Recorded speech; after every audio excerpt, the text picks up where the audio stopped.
What is going on, people? I am back again today for my usual Friday night movie recommendations.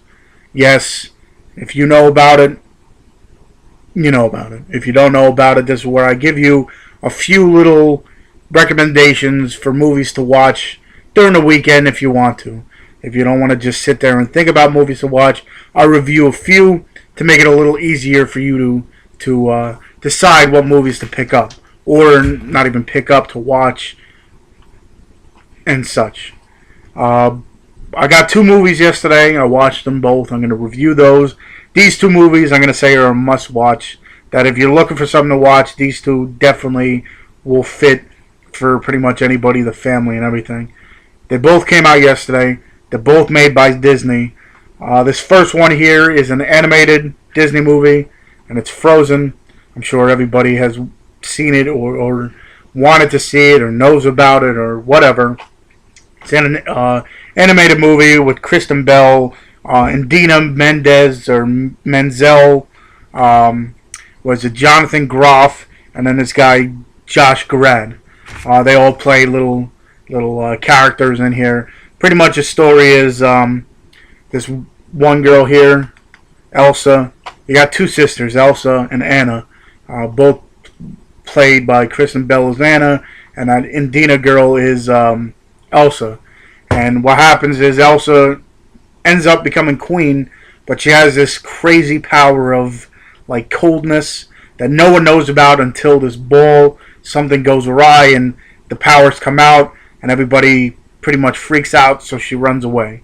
And pretty much the whole movie is, not the whole movie, but the gist of the movie is Anna trying to go get her sister to come back to, because when she left this place that they're at, I think it's Arendelle or I think it's Arendelle. Yeah, Arendelle. That's the community, not community, but the village that they're in, that she's queen of. When she left, this whole place ended up becoming this gigantic ice cap kind of deal. When she left, it just froze over. So pretty much what Anna is doing is trying to find her sister and have her come back so she can lift this curse or whatever it is. And on her way trying to find her sister, you meet a few other people.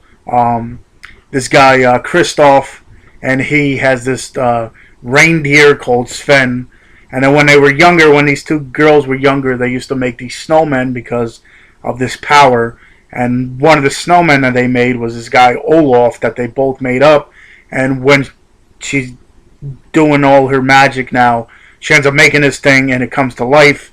And pretty much he is the comic relief. This little snowman here, the guy Olaf, is definitely the comic relief of this movie. I enjoyed it full-heartedly. I mean, it's a Disney movie, so it always has a happy ending. Not spoiling it because that's usually how Disney works, but it's got its humor in it. It's got a little bit of everything in it. I'd say definitely check this one out. This is up there for one of my favorite animated movies. I mean, I have my favorites going back to the 90s, but this is a good one for a new aged animation. If anything, I'd say this is probably a 9 and a 9.5. This next one I enjoyed thoroughly. I saw previews for it. I didn't know how it was going to be. I didn't know how the story was going to go, but I got it anyway. I watched it, and it's probably honestly one of my newer favorite movies by Disney. It's just a full out movie, no animation, no cartoons, no nothing, and it is Saving Mr. Banks. It's got Emma Thompson, and it's got Tom Hanks. It's got Paul Giamatti. It's got Ruth Wilson, and then it's got Colin Farrell. Pretty much what this whole story is about is the story behind Mary Poppins. Emma Thompson plays P.L. Tarver or Travers, and she is the original writer of the story Mary Poppins. And what Tom Hanks plays Walt Disney, and what he wants to do is have her book made into a movie.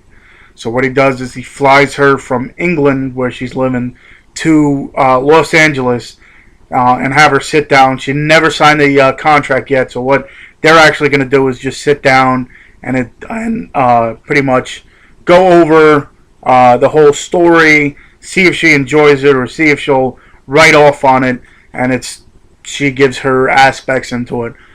But as this movie's going along, you realize that the story behind Mary Poppins is actually part of her life kind of deal. You'll see flashbacks of her life when she was younger, her father being Colin Farrell, and you see how just her life story, which is very intense. Actually, the story that she tells or you see is very interesting, and you come to realize that why the story of Mary Poppins is so important to her. Like at points in the movie, you feel for this woman.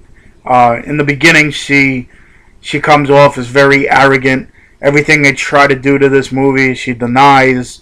In the beginning, I was pretty much, I watched it and I got angry at this woman. I'm like, the hell's probably like her problem. She wanted everything taped, so she has like recollection for it. She didn't want any music in it. She didn't want any cartoons, and just the whole aspect. As you get into the movie, you figure out why she's so intent on keeping it the way she wants it.